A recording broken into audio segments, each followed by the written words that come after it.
সুপ্রিয় শিক্ষার্থীবৃন্দ, আজ আমি তোমাদের এসএসসি ক্লাসের আইসিটি বইয়ের পঞ্চম অধ্যায় থেকে অ্যালগরিদম কিভাবে তৈরি করা যায় এবং ফ্লোচার্ট কিভাবে তৈরি করা যায় একটা অঙ্কের মাধ্যমে সেটা এখন তোমাদেরকে আমি দেখাতে যাচ্ছি। দেখো, তো প্রশ্নটি হলো, আমাদের প্রথম হলো প্রশ্ন হচ্ছে আমাদের এবিসি এর ক্ষেত্রে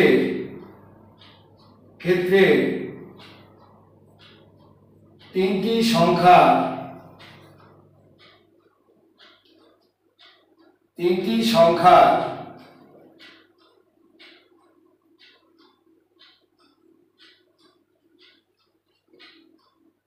যোগফল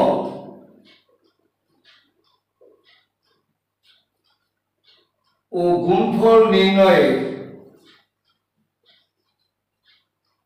নির্ণয়ের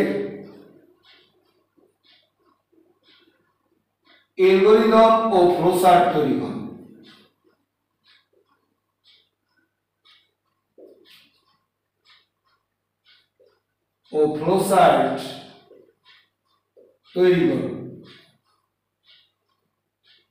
এই হচ্ছে আমাদের প্রশ্ন। তো আমাদের এবিসি এর ক্ষেত্রে তিনটা সংখ্যা, আমরা এবিসি কেই আমরা ব্যবহার করব। তো এখন দেখো, অ্যালগরিদম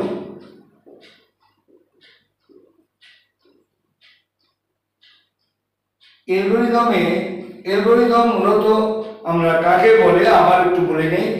একটা সমস্যাকে যুক্তি এবং পরিকল্পনার মাধ্যমে ধাপে ধাপে সম্পন্ন করাকেই আমরা বলে থাকি অ্যালগরিদম। তাহলে আমরা এই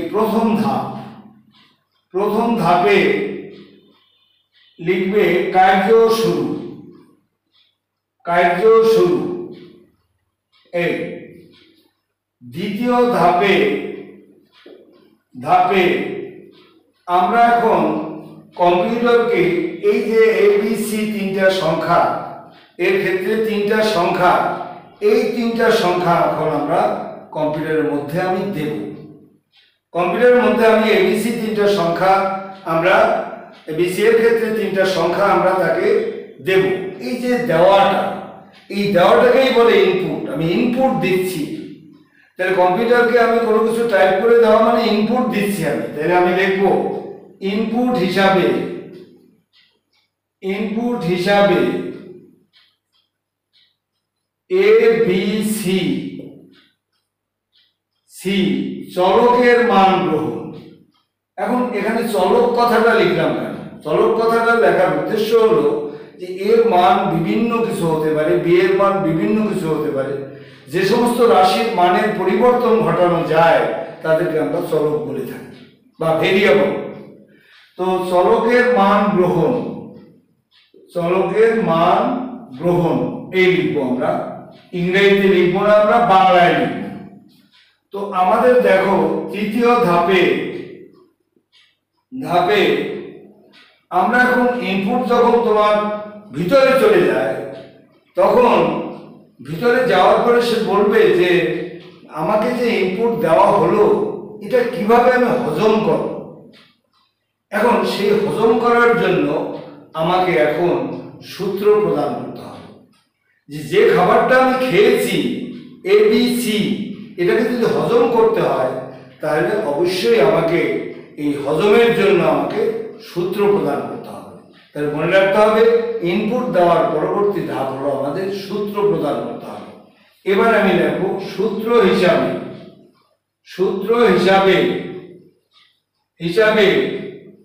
এবিসি তিনটা চলকের যোগফল ও গুণফল। যোগফলকে আমরা সামেশন বা সাম হিসাবে ধরি। সাম ইকুয়াল টু লিখলাম a plus B plus C. এবং আমরা গুণ ইংরেজি হলো মাল্টিপ্লিকেশন। এই মাল্টিপ্লিকেশন থেকে আমরা মাল নেব। মাল সমান হলো a into B into C. এত প্রদান করলাম আমি কম্পিউটারকে, লিখব প্রদান, এত প্রদান। এবারে চতুর্থ ধাপে এখন আমি কম্পিউটারকে বললাম যে কম্পিউটার, তোমাকে আমি ইনপুট দিলাম, তোমাকে সেই হজম করার জন্য সূত্র দিলাম, এবারে তুমি আমাকে ফল উপহার দাও। এখন আমি তার কাছে ফল চাই। এবারে লিখব ফলাফল হিসাবে এখন কি দেবে আমাকে? এই সাম দেবে, লিখলাম সাম। এবং এই মাল প্রদর্শন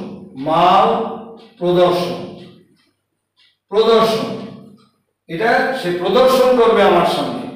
আমি ইনপুট দিয়েছি, গ্রহণ করছে সে। সূত্র দিয়েছি, সূত্রটা প্রদান করেছি আমি। এবারে ফলাফল সে আমাকে প্রদর্শন করেছে, দেখিয়েছে। তো ফল যদি আমি পেয়ে যাই, আর কোনো কিছু আমার থাকে না। এবারে পঞ্চম ধাপে আমি লিখব কার্য শেষ। তো এই অ্যালগরিদমটা আমার অনেক ভাইয়েরা এটাকে ইংরেজিতে আমাদের দেখায়। কোথায় আমাদের এই অ্যালগরিদম আমাদের বোর্ডের বই, আমাদের যে কোনো বইতে এগুলো ইংরেজিতে প্রদান করা হয় না। এটাকে বাংলায় না লিখলে পরে একটা সমস্যা, টোটাল যুক্তিটা আমরা সহজে পাই না। এই জন্য আমি আমার স্টুডেন্টদের নিষেধ করব যে ইংরেজিতে প্রদান না করে ফ্লোচার্ট ইংরেজিতে দাও, কিন্তু অ্যালগরিদমটা তোমরা বাংলায় প্রদান করো, তাই শিক্ষক সহজে এটাকে বুঝতে পারবে। সকলকে অনেক ধন্যবাদ। ধন্যবাদ দেওয়ার আগে আমাকে আবার ফ্লোচার্ট দেখাতে হবে এটা। এবারে আমরা ফ্লোচার্ট দেখাবো, সেটা একসাথে না দেখালে আমাদের সমস্যা হয়ে যায়। এই অ্যালগরিদমকে আমি এখন চিত্রের মাধ্যমে প্রকাশ করব। দেখো, এবারে আমরা ফ্লোচার্ট বা প্রবাহ চিত্র দেখাবো। ফ্লোচার্ট হলো এই যে প্রথম আমি লিখেছি কার্য শুরু, এই কার্য শুরুর জন্য আমি এই চিত্র দিলাম, এটাকে লিখলাম স্টার্ট। এবারে আমরা এটাকে বাংলায় লিখতে পারি শুরু, বাংলায় জায়গা লাগে বেশি, এই জন্য আমি বলছি ইংরেজিতে দাও। এবারে আমরা ইনপুট প্রদান করেছি, এই ইনপুটের জন্য আমার চিত্র হচ্ছে এরকম সামান্তরিক। এখানে আমি লিখে দিলাম input a, b, c। Input দেওয়ার পরে সে এরপরে সূত্র চায় আমার কাছে। এই সূত্রের জন্য সবসময় আমাকে আয়তক্ষেত্র ব্যবহার করতে হবে। এই যে আমরা আয়তক্ষেত্র ব্যবহার করছি, এখানে বলেছি সাম ইকুয়াল টু, যেহেতু দুটো অঙ্ক একসাথে হচ্ছে, পরীক্ষায় দুটো অঙ্ক একসাথে আসবে না। এবারে সামের পরে হচ্ছে মান a star b star c, এই দুটো একসাথে পরীক্ষায় আসবে না, একটা আসবে। তো একটা আসলে আমরা এই একটা লাইন বাদ দিয়ে দেব, এটা বাদ, মান বা সাম যেটা আসবে পরীক্ষায় সেটা দেব। এবারে আমরা ফলাফলের জন্য আমরা দেব এই সামান্তরিক। আবার এখন খাবো ফল, এই ফলের জন্য আমরা সামান্তরিক দিয়েছি। এবারে বলবো আউটপুট কি পাচ্ছি? এই সাম পাচ্ছি, মান পাচ্ছি, লিখবো সাম কমা হচ্ছে মান। এবারে আমাদের কার্য শেষ। এই যে শেষের জন্য আবার এই চিত্র, এটাকে বলবো আমরা এন্ড। এই হলো আমাদের ফ্লোচার্ট। তো অ্যালগরিদম তুমি ইচ্ছা করলে পরীক্ষার সময় যদি ফ্লোচার্ট চায়, তো অ্যালগরিদম দেখালেও কোনো সমস্যা নেই, কারণ অ্যালগরিদম দেখিয়ে তুমি যদি করো তাহলে শিক্ষক সেখানে খুশি হয়।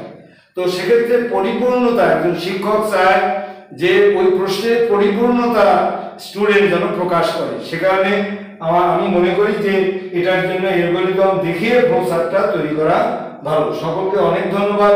আমার ভিডিও ভালো লাগলে এটাকে লাইক এবং সাবস্ক্রাইব করুন।